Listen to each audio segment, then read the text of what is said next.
Vamos a conversar de un interesante tema y que, bueno, fue podríamos decir, el impulso inicial a lo que vivimos este domingo, que fue el triunfo del apruebo y la Convención Constitucional para una reforma a la Carta Magna de nuestro país. Durante el segundo gobierno de la presidenta Bachelet, hablamos del 2016, se dieron los primeros pasos del camino hacia un cambio constitucional. Fue un modelo de cambio constitucional que incorporó la participación pública voluntaria de los ciudadanos.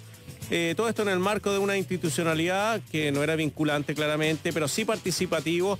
Así que vamos a conversar con quien encabezó ese proceso. Es el abogado constitucionalista, profesor de la Universidad Católica, expresidente del Consejo Ciudadano de Observadores, Patricio Zapata. ¿Cómo le va, señor Zapata? Bienvenido.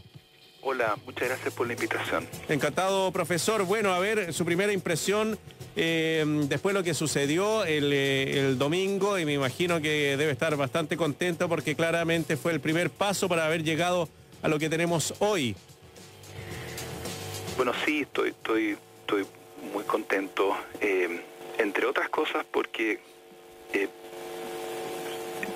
creo que hubo mucha expectativa puesta ese año 2016 por hartas personas, en total cerca de 200.000 personas directamente involucradas, y el fin que tuvo eso, que alguien podría pensar que era el fin definitivo, ahora sabemos que no era el fin definitivo, ¿no es cierto?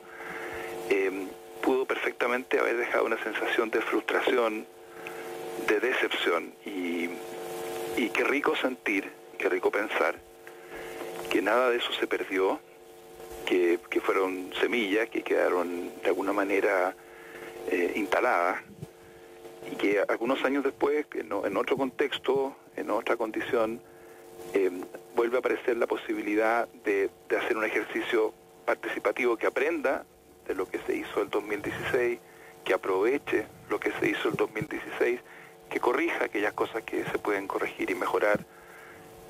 Así que yo creo que es interesante que ustedes pregunten por esta conexión, que no se olvide. Las cosas, por supuesto, tienen un inicio muy potente en octubre del año pasado, no se puede negar eso, ¿ah? Pero siempre hay antecedentes, hay peleas que son más largas, ¿no es cierto? El movimiento feminista, los grupos ambientalistas, los jóvenes por la educación, eso no partió de cero el 18 de octubre, son muchas veces corrientes más o menos subterráneas que se vienen expresando desde hace un buen tiempo. Sí, comparto esa mirada completamente.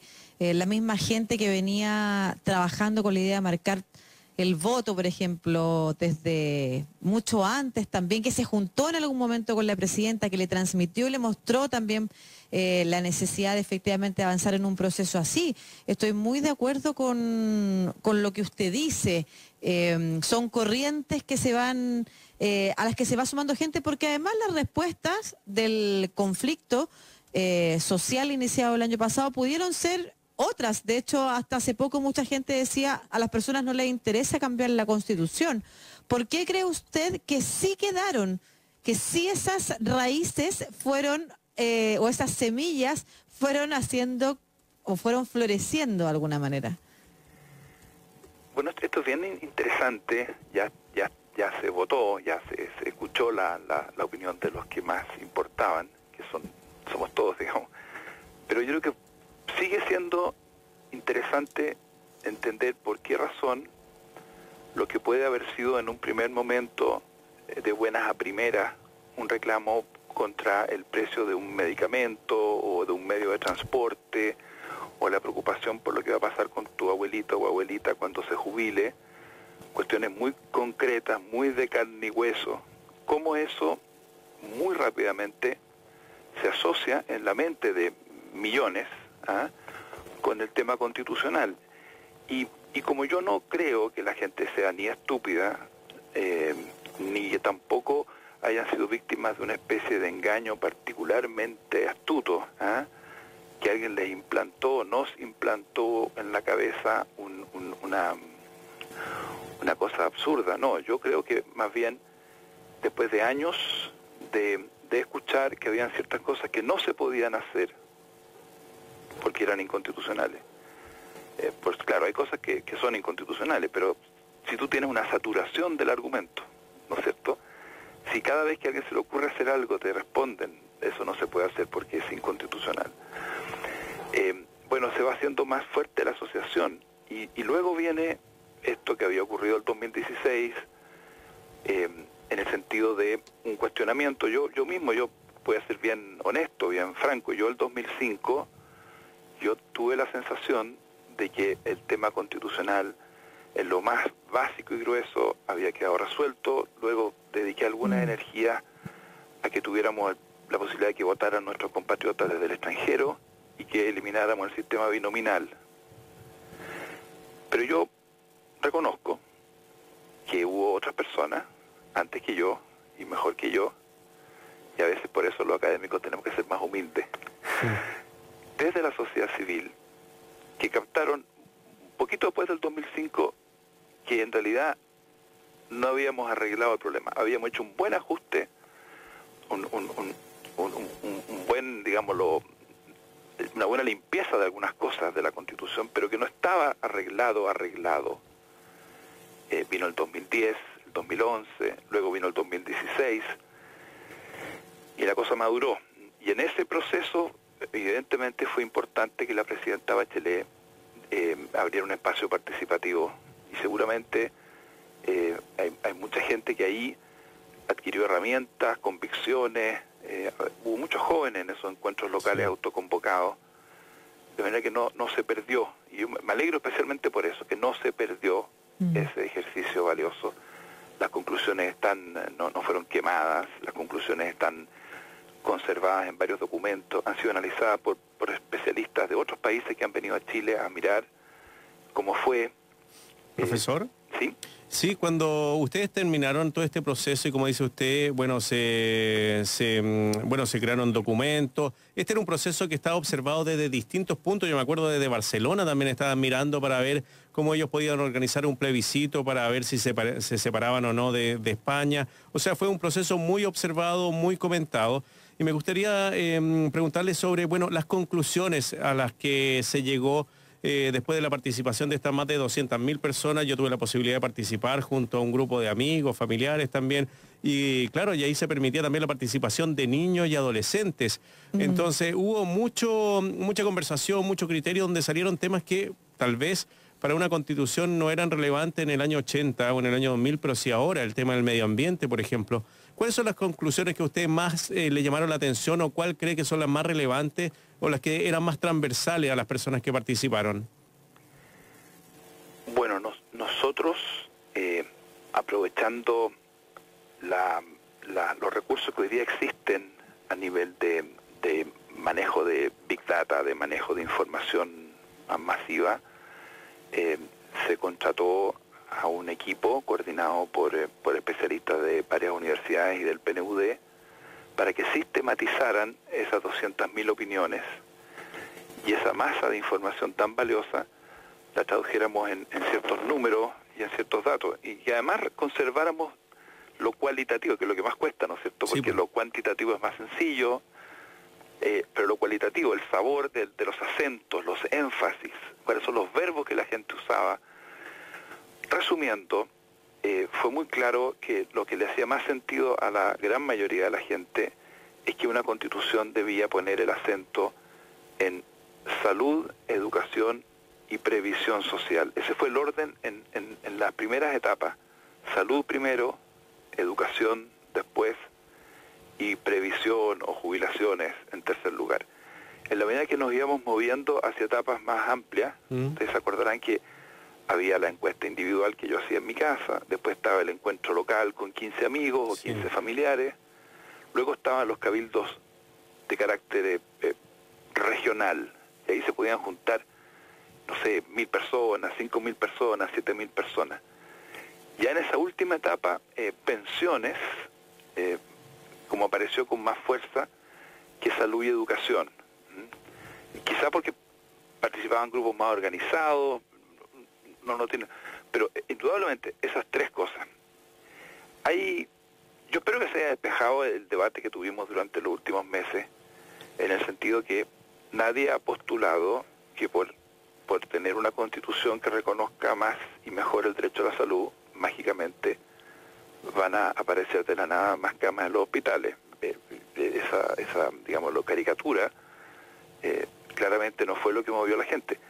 Pero cuando uno observa el aumento en la participación electoral en comunas de nuestra región metropolitana, donde hay más exclusión y más marginalidad, uno dice, ahí se hizo un clic entre una constitución sí puede generar incentivos para que los municipios tengan más recursos, no solamente unos poquitos municipios, todos los municipios, para que el presupuesto tenga un énfasis en salud y educación más importante, para que la gente pueda reclamar esos derechos.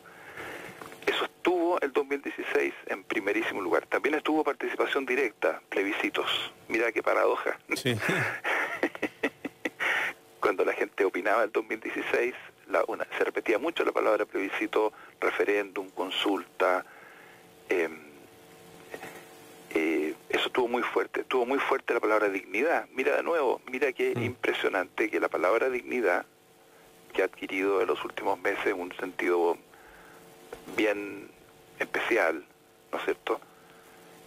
Ya haya aparecido una y otra vez la palabra comunidad, territorios. Si ustedes se acuerdan, el ejercicio del 2016 era que las personas, frente a una alternativa de 20 o 30 conceptos, dijeran cuál de esos conceptos le parecía que debía figurar con más peso en una constitución. Uh-huh. Familia, vida, propiedad, bueno, salud, educación, previsión, dignidad, territorio, comunidad. Aparecían con una y otra vez. Y no importa si era un grupo de gente que tenía gente que tenía restaurante en la calle Italia, yo me acuerdo de un encuentro local con gente del mundo de la gastronomía, o eran viejitos sin casa en el hogar de Cristo, o eran, abogados en tal universidad, aparecían más o menos las mismas palabras, los mismos conceptos. Patricio, sí. Estoy pensando, hemos hablado